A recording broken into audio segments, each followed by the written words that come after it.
This is the bridge at Glasbury, depending on where you're from. And this is the start point of the River Wye 100. There are two things you don't want to see on a weather forecast when you're doing an endurance challenge by canoe. One is extreme heat, the other is thunderstorms. The weather forecast today is a heat wave. The weather forecast tomorrow, thunderstorms. Whoops.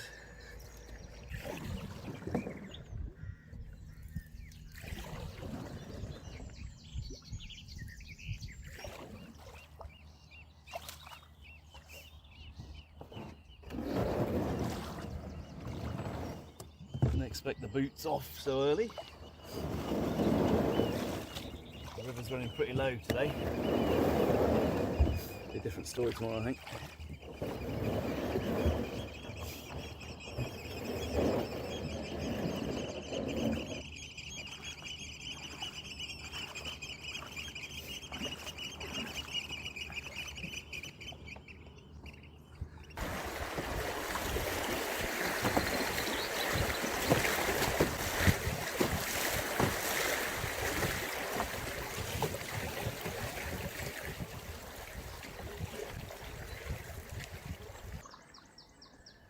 One of the best things about being up and about so early is that you get the place to yourself. I've been on the water about exactly an hour and haven't seen another human being, but I have seen kingfishers, dippers, herons, and the peace is just lovely. It's such a popular river, the River Wye, so it's nice to see it like this, with the sun coming up. Give it another couple of hours and there'll be boats everywhere, but this is just lovely. Here's the High Bridge at Wye, home of the famous literary festival, and also a point where I need to keep my wits about me because there are some very odd shallows, swirls and eddies and all sorts of things under the surface of the water here, so you have to choose your route very carefully.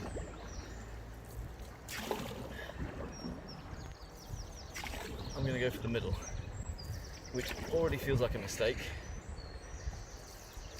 because that looks very shallow. We might ground out here. I might have to get out again. Actually, looking around, doesn't like any route's a good route. Let's give this a go though. Oh, there's a rock already.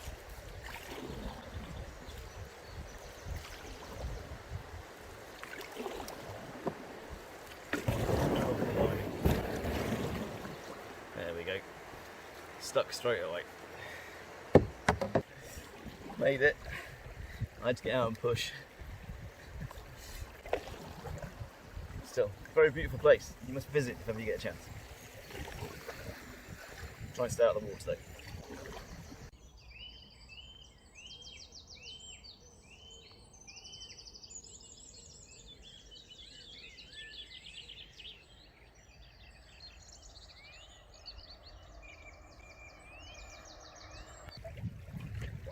Good morning. How are you? How's the family?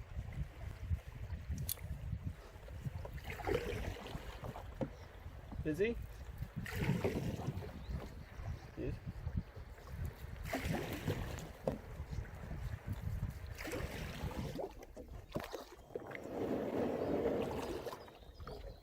It's like Humphrey Bogart in The African Queen, but without the leeches, hopefully.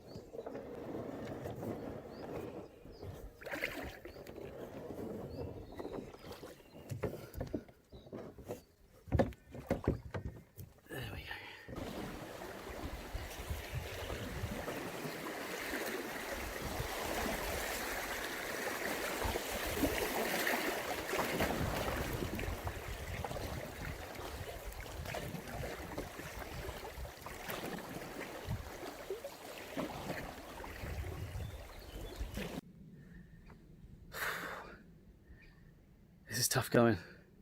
This is only the first stop of the day as well. I need to just cool down, get more water in the feet, have a splash in the river. Might have a dip actually. Get some more sunscreen on. It's brutal.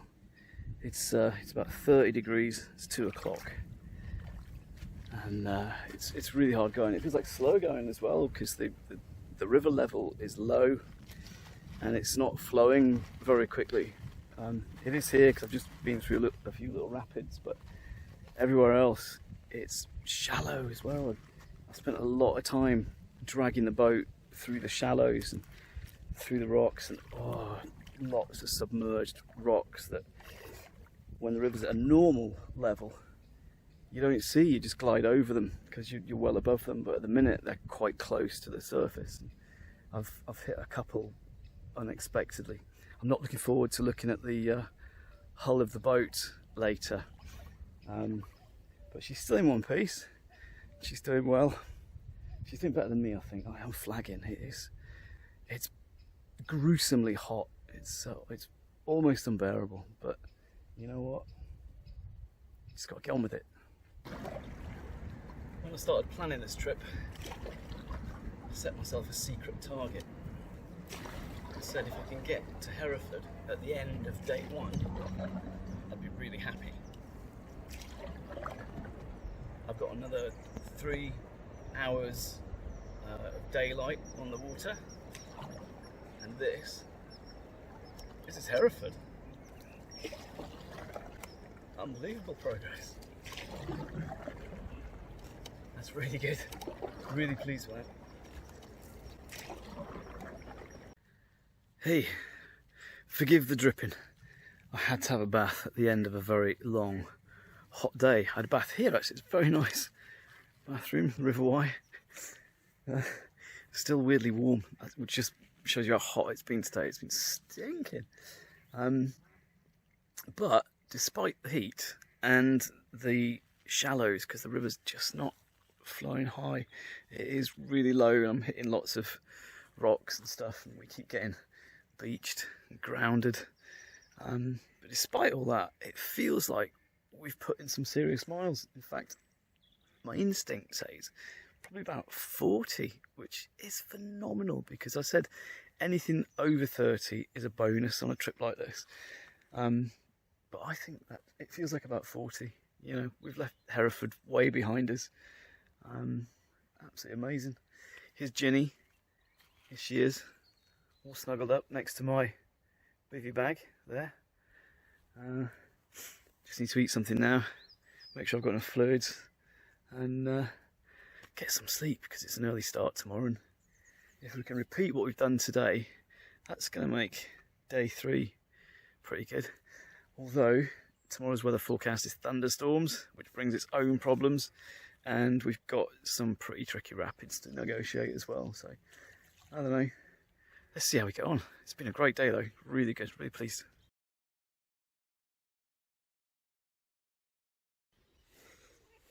Morning. Oh, I'm tired and achy. It was very warm last night, 22, so I had the mesh unzipped, had the whole thing unzipped, and just slept through like this.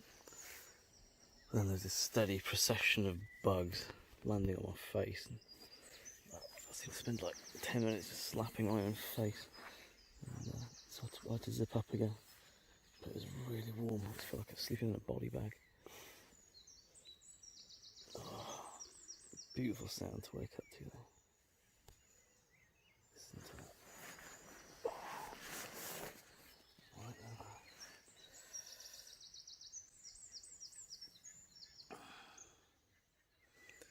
now. Overcast. Ready for rain. Lots of rain. All day long. It's meant to start about 5, but clearly hasn't yet. That's good. It means I can get dressed and what have you when it's still dry. But we've got the thunderstorms today.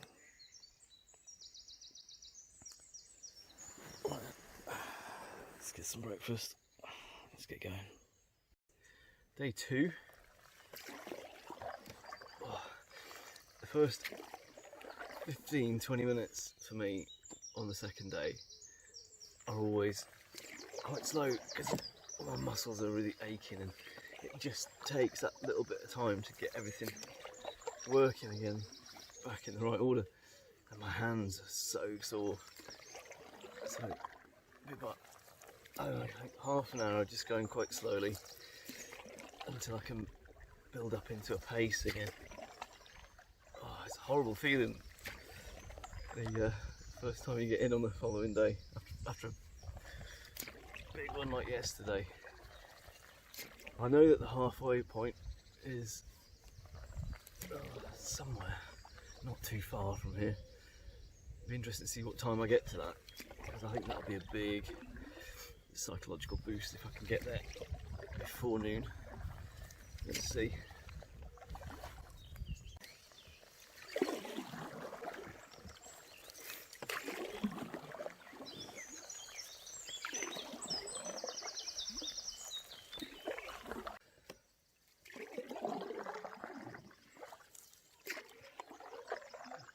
There's a wonderful array of wildlife on the Y. I've seen some fabulous things. I mean, the fish, obviously.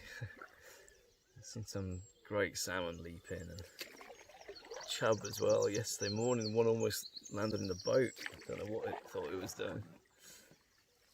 And the birds are incredible. I've seen some great things. Plovers yesterday, which was unusual. Jays, herons obviously, which don't like me very much because I'm always disturbing their little hunting ground. I've seen hundreds of herons, and also kingfishers. You know, I've seen a couple already today, and I don't think, as long as I live, I'll ever not be excited to see a kingfisher. My heart skips a beat. They're just such lovely, beautiful little things. It's like when you hear an unusual aeroplane engine sound and you go dashing out into the garden to scan the sky to see where it is. It's that kind of excitement. It's weird. I love them.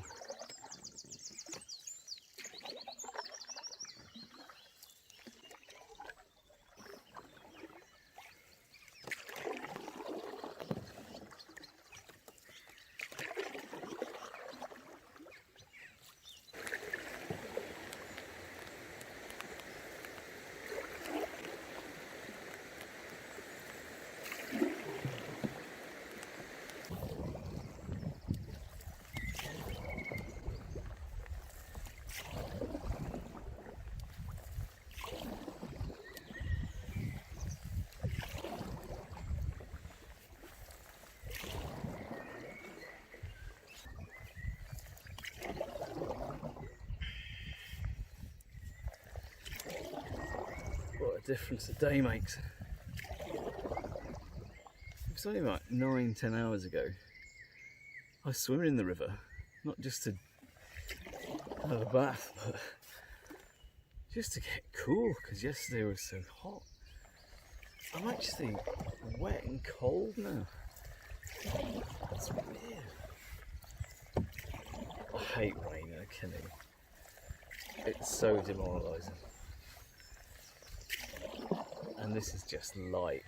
It's, the forecast is for heavy rain in about 2 hours, and it lasts all day. So that's great.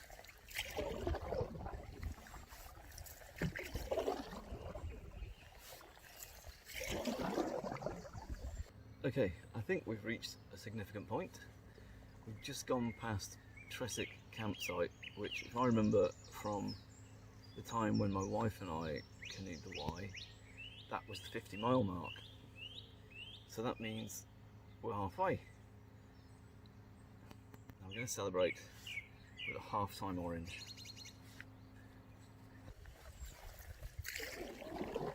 There's a brief respite in the rain, which is nice because the forecast is grim. And I'm going at the wind a little bit as well, which is disappointing. Not to worry. Oh, there's a heron and an egret sat on a log together. Oh, it's flown off. That's pretty cool. Sounds like the start of a bad joke, doesn't it? So the egret turns to the heron and says, "Hey heron, why the long face?" And then the heron just turns around and punches it, because that's what they're like.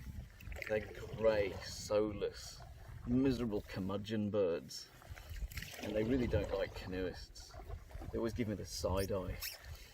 When you get near them, they have to fly off from the place that they've been standing like a statue for half an hour. So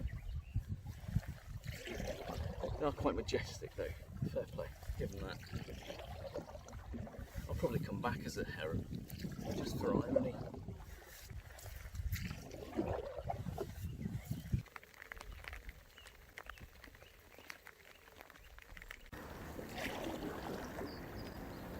So this is Ross-on-Wye coming into view now. One of the most beautiful towns in all of Britain. It really is a delightful little place. I think a good place to stop and get my food bag out because I need some lunch. I'm starting to feel fatigued, so I need a bit of a pick-me-up.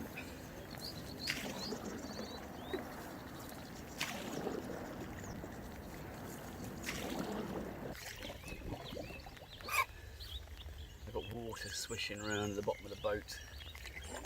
I'm going to have to find a spot where I can land and get the gear off and just turn the canoe upside down, get all the water out. See, it's getting into my gear. This rain is so demoralising, isn't it?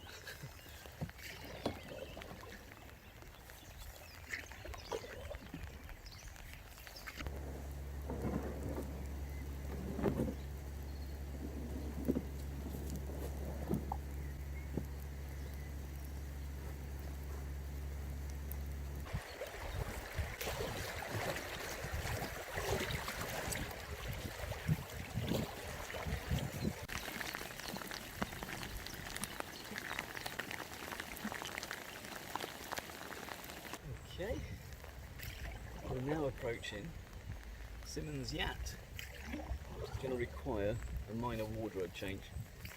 I've got my helmet and the PFD for the rapids.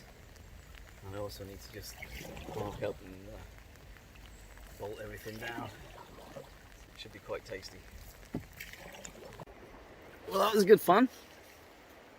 There's the rapids at Simmons Yacht. And I thought it was going to be worse than that. That was alright. That was actually quite gentle. That's good. I'll confess, I was a bit nervous about that, and I think my wife was as well. So she insisted I bought a helmet, but no need. All good. Great. We are 25 miles away from the finish now. I better crack on because I think there's a rock behind me. Right. That's a major milestone. It's the rapids at Simmons Yacht done, which I was a little bit nervous about, but it turns out that they weren't anywhere near as big as I remember the first time I saw them. But I've never been down there before. It was quite gentle, but now that means we've still got plenty of daylight left. It's only 5:30. Every mile I can chalk off between now and nightfall gives me a shorter day tomorrow. So I did 40 miles on day one. That's 35 now. That means I don't have to do that kind of distance tomorrow, which means we're going to finish tomorrow in an unbelievable time, hopefully. 7 o'clock, it's just stopped raining, and this is Monmouth, so that's pretty good progress.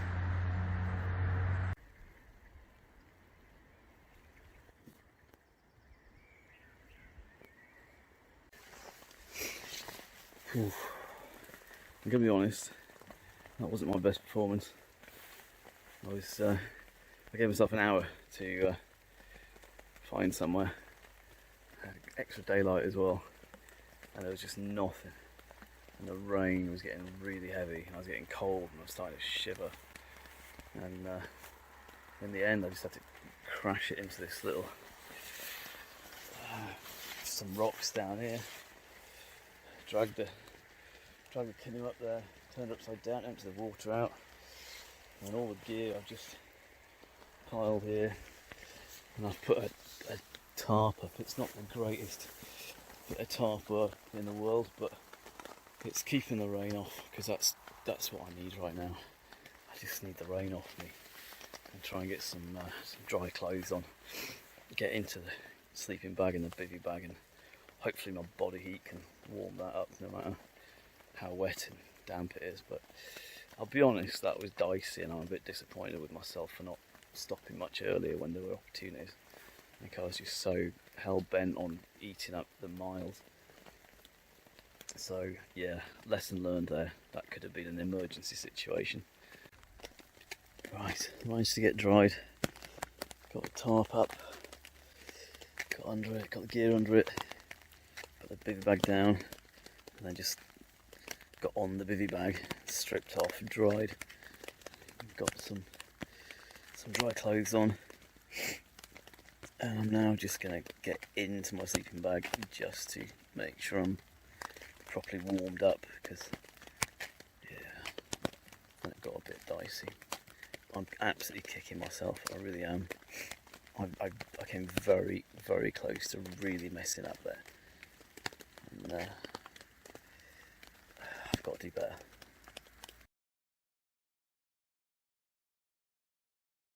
Good morning. This state of my face. It's finally stopped raining, and I managed to stay warm and dry under the tarp.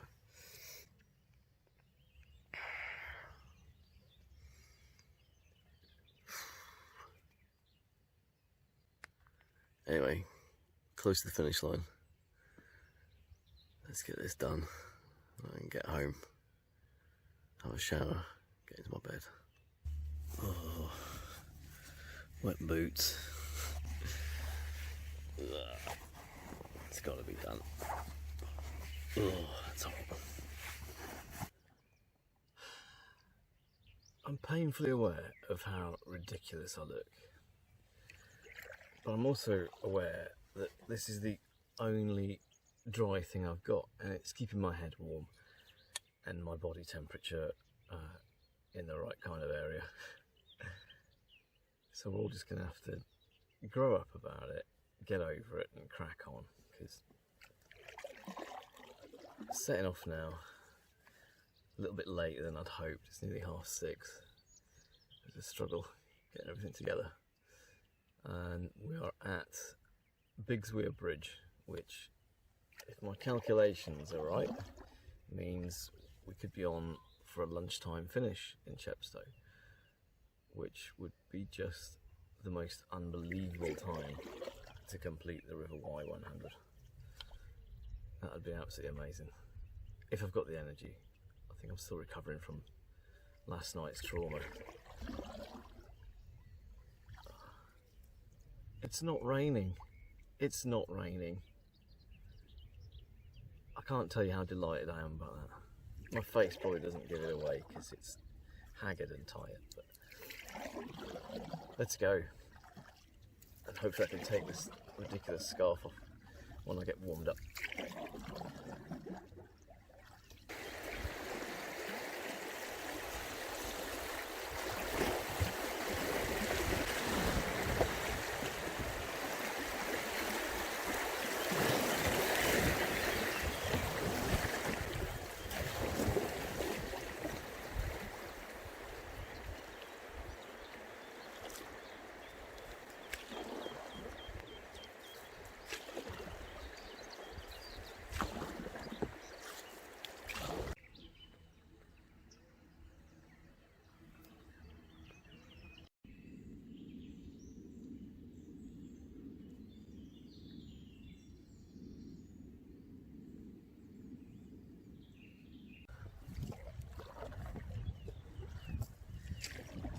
this is Tinton, which is great, because that means there's only about 4 and a bit miles to go to the finish line. However, it just got really tough because I think the tide has turned and it's starting to flow back in against me, and there's a bit of a headwind as well from time to time, so that's fine. It's 4.5 miles, that's it. I'm sure we can get through this easily. Nearly there. Still wearing the ridiculous scarf. Might take it off in a minute.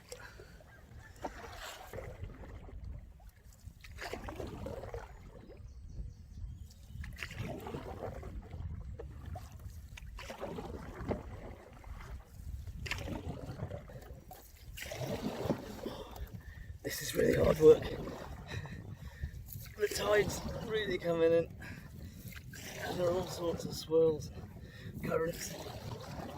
Oh, I'm really having to fight against it. Just look into the bank, and there's a big rock that seems to have been there for about the last 2 minutes. I don't seem to be getting away from it. I don't know why I'm laughing. This is really hard. It's still there, that rock is still there. We're going nowhere. I have to really push it.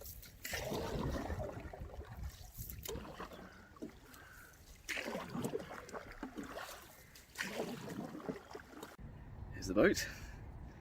And here is Chepstow Boathouse. Done it.